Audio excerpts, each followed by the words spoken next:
Hi everyone, I'm Tammy Jo, and this is Hobby Potter Weekly, where I share my studio adventures in clay as a hobby potter.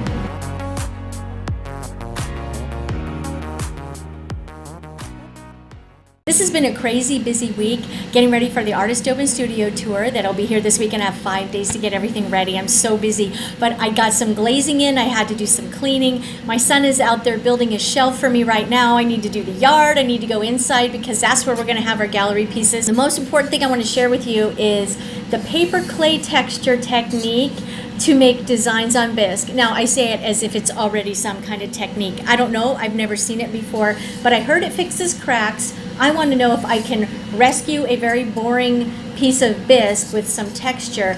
I don't know if it'll work out. I have another 120 degrees before I can open my kiln, but by the end of this video, I will know whether or not this is a success. Hope you guys enjoy. Let's go ahead and get started.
Was I'm using the Hacky brush because this is a dipping glaze, and if I don't apply it in a quickly and a lot at a time, it doesn't work out so well. I have to be really careful of layering. So I do need to smooth it out, but it's a lot less work than trying to wax all of these pieces.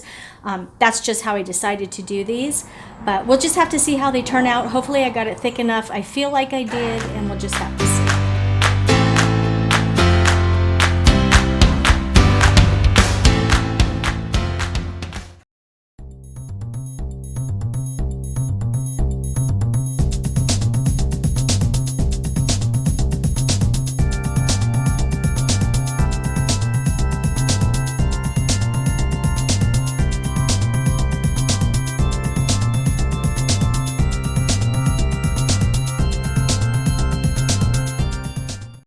On these I used slip to create the flowers, and I used an oxide colored slip in order to cover the cups.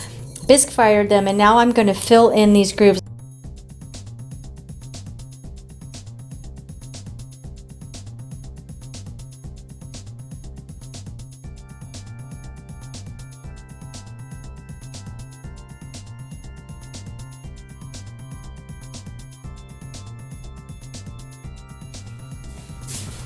Okay, I didn't wet the whole thing. I just wet certain spots where I'm gonna scoop up some paper clay and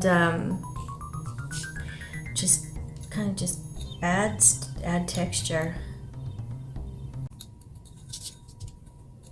I'm actually not doing any, I don't have any design ideas. I just want to see, I want to have thick areas and thin areas just to see how it works.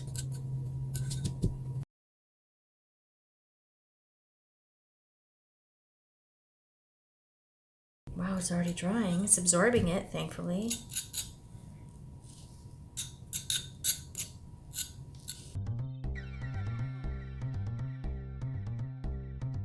Okay, now let me just let this dry, and I'm going to put a little bit of glaze over the top of it.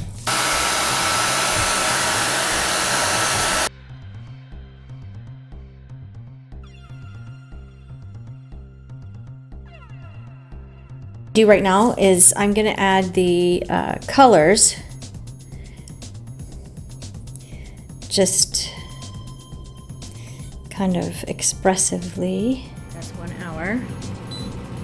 Cone. 5. Enter. Speed. Fast. Because that's what they told me I should do. Enter. Hold time. 10 minutes. Enter. And start.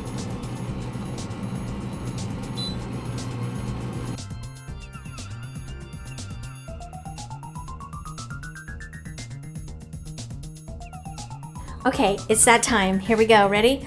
Da, da, da, da. Sorry about the noise. Ooh, success! Success! Let's see how everything looks. Okay, so this is the result. I'm so excited. I put Rainforest Celadon on the inside. The textures all showed up, which is what I had been concerned about glazing, but I think it turned out really well.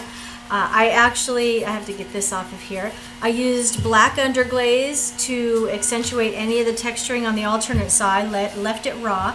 But anyway, here's the final result. I'm so excited. Oh my goodness, this blue is gorgeous when you put it on very thick.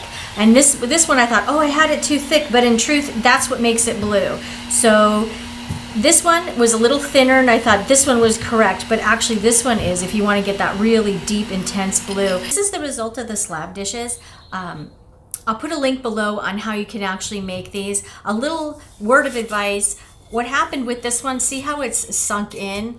I turned it over too soon. I wanted to dry the bottom, and I went like this, and it sunk in, and it remembered it, and I thought, it's fine. It'll wait till it flattens out, but no, it was not. It didn't do it. So it's just, this one's a little bowed. I love these. The color I used on here is a waxy white, and I had it mixed as a powder from claymix.com. I'll put a link below. If you guys want this recipe, you don't have to make it yourself. If you call Claymix and say, Tammy Jo ordered a waxy white, and they will say, I want that one, and you just tell them how much you want in pounds. They mix it up and they send it to you. It's really awesome. As you can see, look at it just now, it is breaking off some of it, but then other parts of it is on there sturdy. Oh no. Oh no! Well, you know what, back to the drawing board. This looks like it's peeling off. See how it comes off? Well, how does it repair it then? Wow. These things are kind of cool though. Maybe I didn't make my paper clay correctly. I'm going to be more detailed. I have to be honest, I wasn't real particular. Well, there you go. There you have it. It doesn't work yet, but I'm not done. I want to try it again. But it didn't come out how I expected. Also, this is that same paper clay I used on this, and I realized how much more yellow it is than this. So I may have something else mixed in, or it's the paper I have in it that's changing the color. If you guys know, let me know. That would be really awesome. But I learned a lot that if I am going to mix any of this oxide with a slip, I mean, I just need drops of it. I just put maybe a half a teaspoon in, and that was way too much for the amount of slip I had. Anyway, this being the paper slip, this stuck. I applied these little flowers on the leather hard clay, so that's why this worked out really well. Okay, so to me, this was a successful test. Not that I had success with it, but that I learned a lot from it, and that was the point of it. I wanted to see on a junk piece of pottery, see, I didn't even trim the bottom. That was one of those things that ended up drying too quickly, and I just, decided I'll save it. A couple of things I'm gonna do next. I'm gonna check my paper clay to make sure I made it correctly. And I'm also gonna try it again by making thin layers and maybe building on those to make them thicker. But I'm gonna do a more strategic test. This was just something I kept thinking about all week, and I go, you know what? I need to do a test. I need to figure it out. So hope you guys enjoyed. Check in next week where I'm gonna show a little bit of what happens in the Artist Open Studio tour, as well as the rest of this glazing that I have to do. I have the teapot I'm gonna finish. Cannot wait to see how that turns out. Thanks for watching. We'll see you next time.